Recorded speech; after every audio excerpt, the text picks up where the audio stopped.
لا شريك له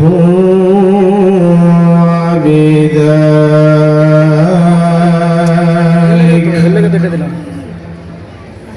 لا شريك له وبذلك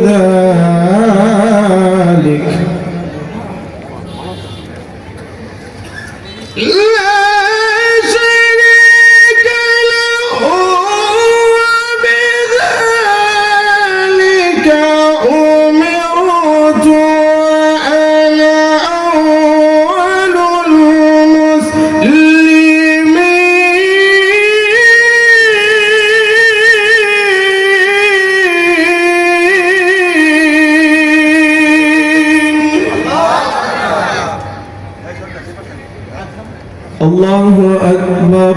بسم الله الرحمن الرحيم.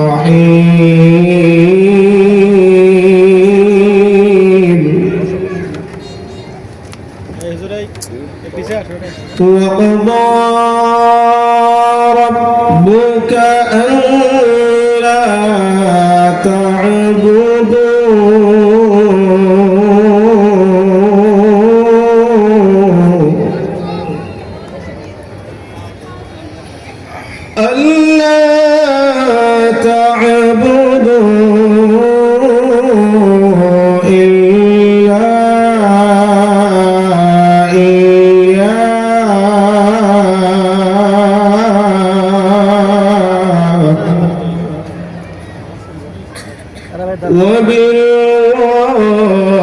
وبالوالدين إحسانا.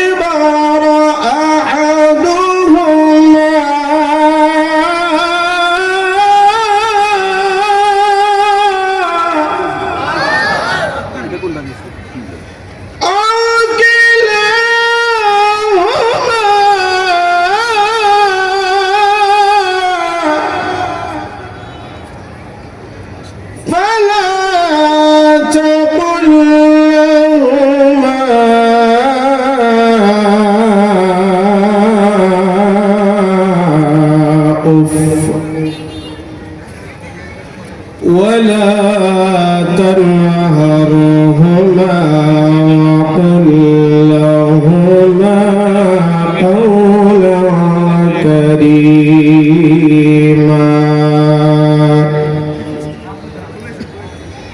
واخفض لهما جناح الذل من الرحمة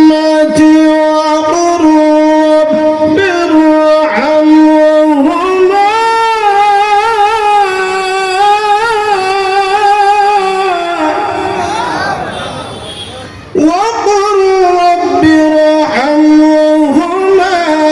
كما ربياني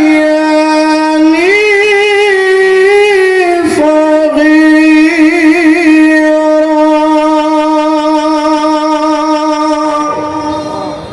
صدقت يا رب العالمين.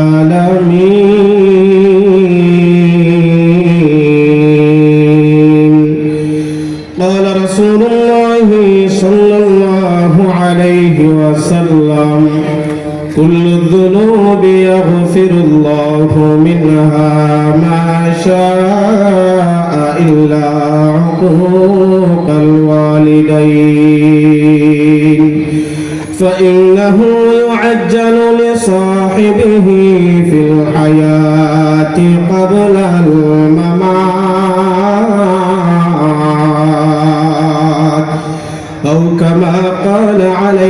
সালাতু ওয়াস সালাম।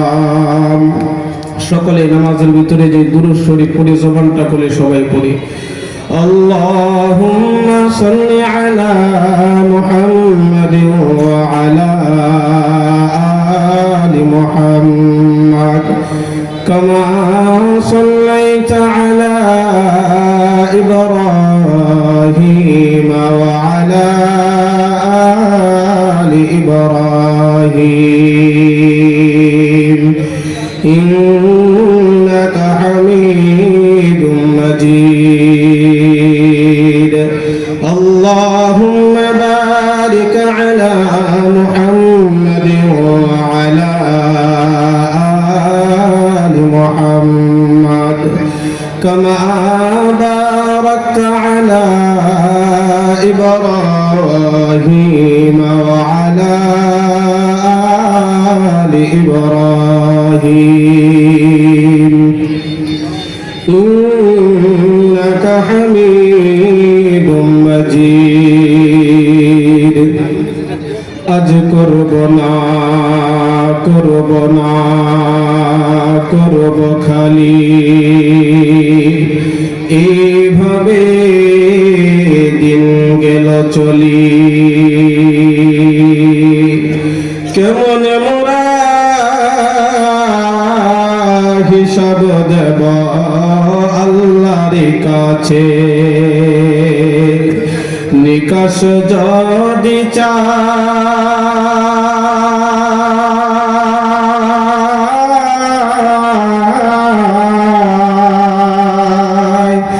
দিন ফুরিয়ে যাই রে আমার, সময় ফুরিয়ে যায়। তুমি মানুষ মরে গেলে তোমার এই সোনার শরীর, এই সোনার দেহ থাকবে না রে হায়।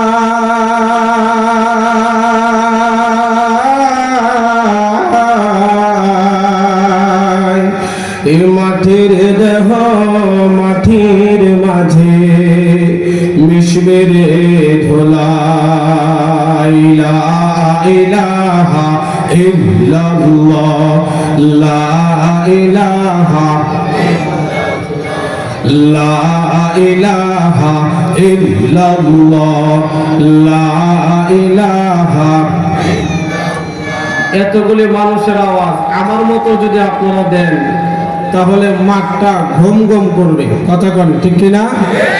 আমার মতো আওয়াজটা দেন, লা ইলাহা। এই তো মাশাআল্লাহ। এই সামনের ভাইরা একটু, পিছনের ভাইরা একটু সামনের দিকে আসেন। আলোচনার মধ্যস্থলে কথা হবে না, সময় কম তো, অল্প পুঁজিতে বেশি লাভ কিভাবে পাওয়া যায় আলোচনা হবে এটা। একটু সামনের দিকে আসেন ইনশাআল্লাহ। লা ইলাহা ইল্লাল্লাহ, লা ইলাহা ইল্লাল্লাহ মুহাম্মাদুর রাসূলুল্লাহ সাল্লাল্লাহু আলাইহি ওয়াসাল্লাম। আলহামদুলিল্লাহ, দারুস সুন্নাহ মাদ্রাসা গাজীপুর, ভাঙ্গা মসজিদ রোড, হাজী আব্দুল ওয়াহাব মাতব্বর টাওয়ার, দ্বিতীয় তলা, চন্দরা পল্লী বিদ্যুৎ, কালিয়াকুর, গাজীপুর এর উদ্যোগে আয়োজিত আজকের এই মুহূর্তে মাহফিলে আমাদেরকে যে আল্লাহ তাআলা এখানে একত্রিত করলেন, আমরা আসতে পারলাম, এতে আপনারা খুশি না বেজার?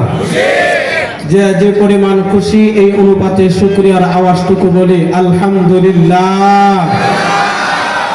আজকের মাহফিলের প্রধান অতিথি যিনি হযরত মাওলানা আব্দুল খালেক শরীয়তপুরী বারাকাল্লাহু ফি হায়াতি, হুজুর কাছাকাছি আইসা পড়ছে। অর্থাৎ এর ওয়ার্নিং হলো আমার সময় কম, হুজুর আসলে আমার মাইকটা ছেড়ে দিতে হবে। কথা বলেন ঠিক কিনা? আমি আপনাদের সামনে কুরআনুল কারীমের দুই জায়গা থেকে আয়াতে কারিমা তেলাওয়াত করেছি।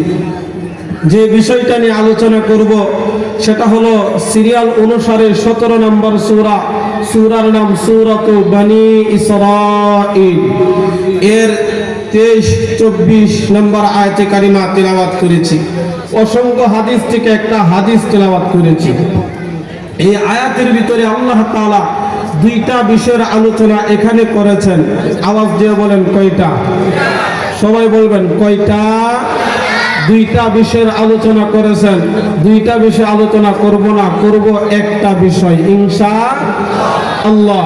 এই একটা বিষয়ের ভিতরে পাঁচটা জিনিস আপনাদের মুখস্থ করতে হবে, আপনাদের আমল করতে হবে। বলেন কয়টা? এই পাঁচটা জিনিস যদি আমল করতে পারেন পুরস্কার পাওয়া যাবে পাঁচটা। বলেন কয়টা? সবাই কয় না কয়টা? পাঁচটা। আমি যে হাদিসটা তেলাওয়াত করেছি আনকমন একটি হাদিস।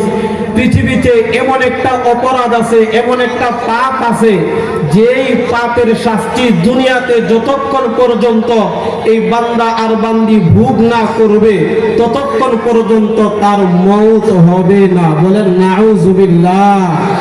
পাপটা কি ছোট না অনেক বড়? কথা কয় না, ছোট না বড়? অনেক বড়। তাহলে পাঁচটা পুরস্কার কি পাবো আগে আমরা শুনি, একটা একটা করে মুখস্থ করবেন। পাঁচটা পুরস্কারের ভিতরে এক নাম্বার, দীর্ঘ হায়াত লাভ হয়। দীর্ঘদিন বাঁচতে চাই এরকম মানুষ আছে না নাই? কথা কয় না, আছে না নাই? অর্থাৎ মুসলমান পৃথিবীতে যত মানুষ আছে কেউ তাড়াতাড়ি মরতে চায় না। আজরাইল যখন আসে তখনও চাই আর একটা দিন আমি বেশি বাঁচতে চাই। কথা বলেন ঠিক কিনা? এক নম্বর হলো এই পাঁচটা জিনিসের উপর যদি কোনো মানুষ আমল করে, পাঁচটা জিনিসের সার নির্দেশ আমল হইল একটা।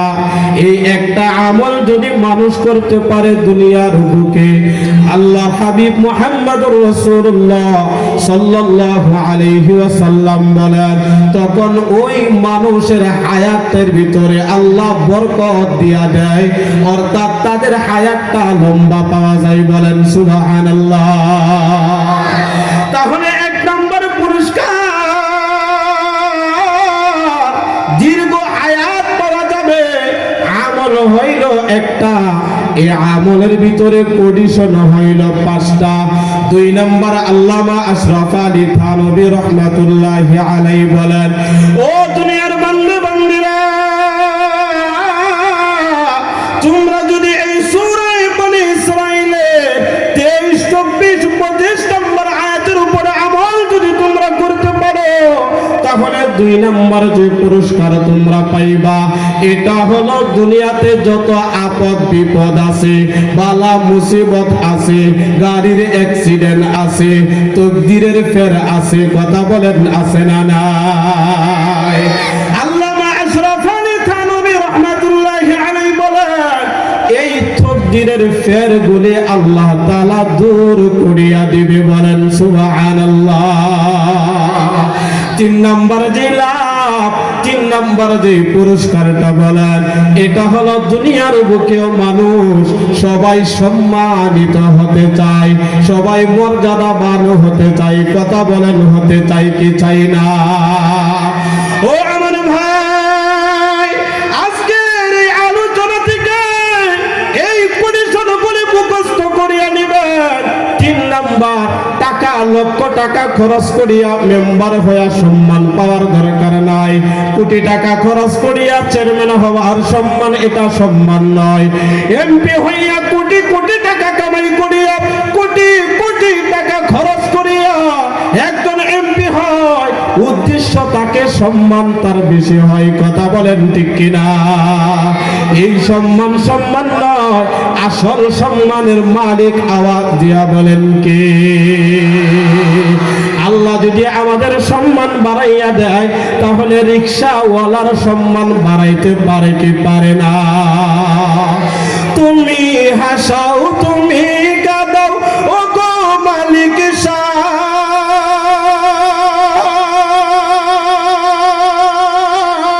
তোমার লীলা বুঝার মতো সাধ্য কারো নাই। ফকির তুমি বাদশা বানাও তোমার দয়াতে,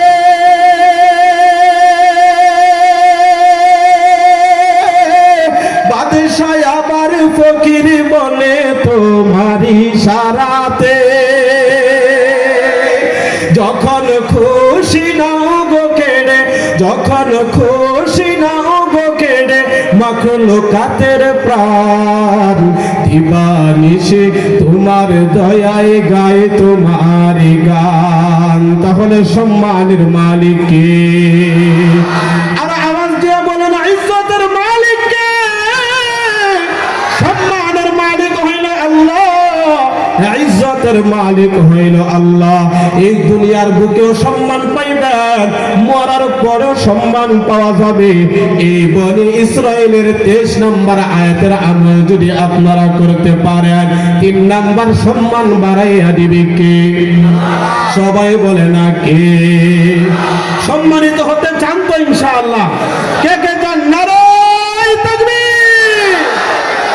আল্লাহ আমাদের সম্মানগুলি বৃদ্ধি করিয়া দিন, সবাই বলেন আমিন। 4 নম্বর পুরস্কার হলো মক্কা আর মদিনা যাইতে চাই, মনে এই আশা আছে না নাই? কথা কয় না আছে না নাই? মনে বড় আশা ছিল যাব মদিনা, সালাম আমি করব গিয়ে, সালাম আমি করব গিয়ে নবীর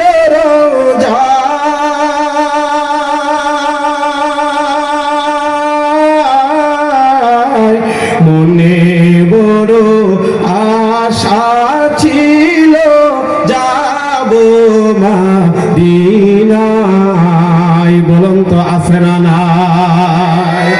আল্লামা আশরাফ আলী থানভী রাহমাতুল্লাহি আলাইহি বলেন 4 নম্বর হলো এই বনি ইসরাইলের আমল যদি তোমরা করতে পারো, 23 নম্বর আয়াতের আমল, তাহলে মক্কা আর মদিনা যাওয়ার তৌফিক আল্লাহ দান করবে। বলেন সুবহানাল্লাহ। 5 নম্বর পুরস্কার হলো মৌতের সময় কালেমা নসিব হক। এটা আমরা চাই কি চাই না? নারায়ে তাকবীর! নারায়ে তাকবীর! আয় আল্লাহ,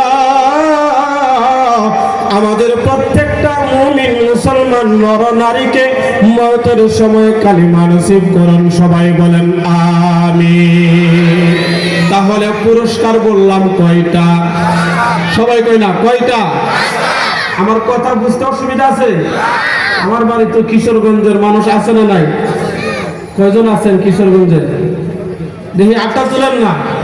আরে আছে তো, এই তো আর অনেক মানুষ আছে কিশোরগঞ্জ জেলা। যাই হোক, তাহলে আমার ভাষা বুঝতে তো অসুবিধা হচ্ছে না, কারণ যত শুদ্ধ ভাষাই বলি না কেন, এলাকার যে একটা তাসির, এটা থাকবে কি থাকবে না? কথা কয় না, থাকবে কি থাকবে না? তাহলে পুরস্কার পাওয়া যাবে কয়টা? সবাই বলেন কয়টা? 5টা। 1 নাম্বার দীর্ঘ হায়াত, 2 নাম্বার বালা মুসিবত থেকে বাঁচা যাবে, 3 নাম্বার সম্মান পাওয়া যাবে, 4 নাম্বার হলো মক্কা মদিনা যাওয়ার তৌফিক হবে, 5 নাম্বার হলো মওতের সময় কালেমা নসিব হবে। সবাই বলেন আমিন। এবার আসুন কুরআনুল কারীম থেকে আমলটা আমরা জানি। আল্লাহ রাব্বুল আলামিন 23 নম্বর আয়াতের ভিতরে বলেন, ওয়া কাদা রাব্বুক, রবের পক্ষ থেকে ফয়সালা হয়ে গেছে। আল্লাহ রাব্বুল আলামিন বলেন, ওগো আমার হাবিব, আপনার রবের পক্ষ থেকে ফয়সালা হয়ে গেছে, হুকুম জারি হয়ে গেছে। ওয়া কাদা রাব্বুক, এই হুকুমের ভিতরে কোনো রদ বদল হবে না, এই হুকুমের ভিতরে কোনো এরফের হবে না, এই হুকুমের ভিতরে কোনো ধরনের সন্দেহ নাই। আওয়াজ দিয়া বলেন, বলেছেন কে? আল্লাহ বলেন, ইন্না ওয়াদাল্লাহি হাক্কান।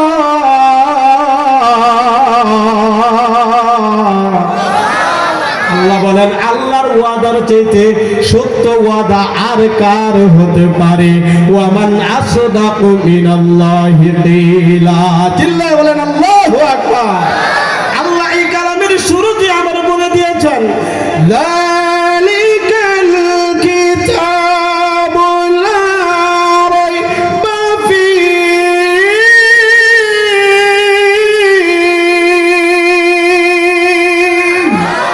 আল্লাহ বলেন এটা হলো এমন একটা কিতাব, আল্লাহর পক্ষ থেকে কিতাব, ভুল হবে তো দূরের কথা, ভুলের সন্দেহের লেশ মাত্র এই কিতাবের ভিতরে নাই। কথা বলেন ঠিক কিনা? এই ঈমান ঈমানদারের রাখতে হবে, সন্দেহ করবে তো ঈমানটা চলে যাবে। কথা বলেন ঠিক কিনা? তাহলে এখানে ফায়সালা হয়ে গেছে। আল্লাহ বলেন ফায়সালা কার পক্ষ থেকে হইছে? আরো জোরে কয় না কার পক্ষ থেকে? এখানে দুইটা বিষয়ের আলোচনা। আল্লাহ বলেন এক নাম্বার ফায়সালা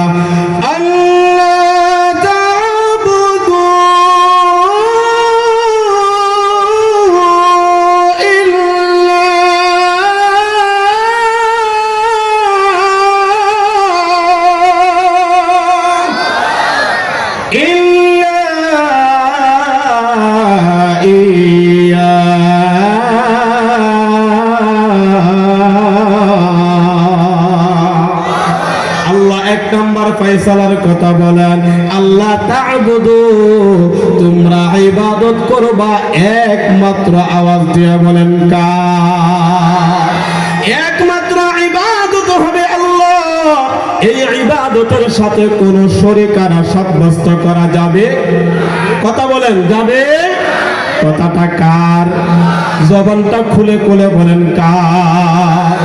এবার দুই নাম্বার আল্লাহর ইবাদতের সাথে ওয়াও একটা শব্দ প্রয়োগ করিয়া বাংলা এর অর্থ বলে এবং, অর্থাৎ আল্লাহ মধ্যস্থলে এবং শব্দটা প্রয়োগ করিয়া শুধু এই জায়গার ভিতরে নয়, সূরা আনকাবুত 8 নম্বর আয়াত, সূরা লুকমান 14 নম্বর আয়াত, সূরা আহকাফ 15 নম্বর আয়াত, একাধিক জায়গার ভিতরে এই আলোচনাটা আল্লাহ রাব্বুল আলামিন করে দিয়েছেন।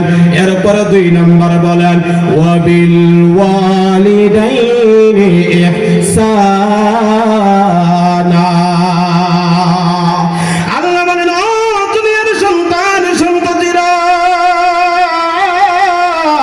তোমাদের উপর 2 নম্বর যে ফয়সালাটা আমি আল্লাহর পক্ষ থেকে হয়ে গেল, এই ফয়সালা হলো তোমাদের যাদের মা এবং বাবা আছে তোমরা তাদের সাথে সুন্দর ব্যবহার করবা, সৎ ব্যবহার করবা, ভালো আচরণ করবা, সুন্দর কথা বলবা।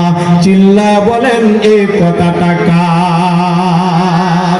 আর জবানটা খুলিয়া বলেন কার? কোনো সন্দেহ আছে? কথা কয় না, কোনো সন্দেহ আছে? এখানে শত শত আলেম ওলামা গণ আছে, যদি ভুল বলে তারা কিন্তু আমারে ছাড়বে না। কথা বলেন ঠিক কিনা? তাহলে আল্লাহ বলেন মা আর বাবা যাদের আছে তোমরা তাদের সাথে সুন্দর ব্যবহার করবা। প্রশ্ন হলো হুজুর কখন করব, কেমনে করব, কিভাবে করব, সময়টা কখন? আল্লাহ রাব্বুল আলামিন ধারাবাহিকভাবে বর্ণনা করিয়া দেয়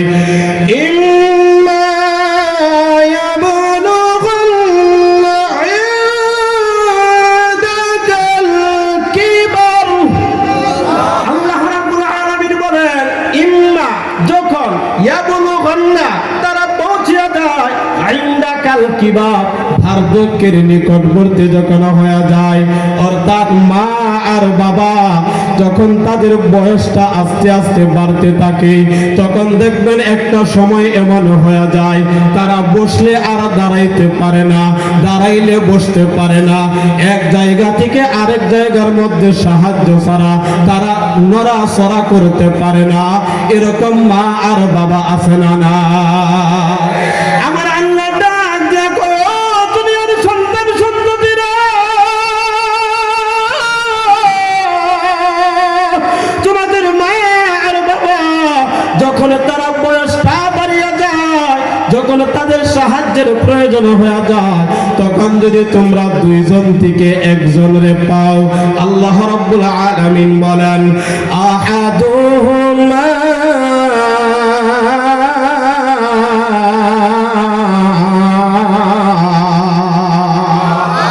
আল্লাহ বলেন একজনের যদি পাও তোমাদের মা আর বাবা থেকে জীবিত আছে।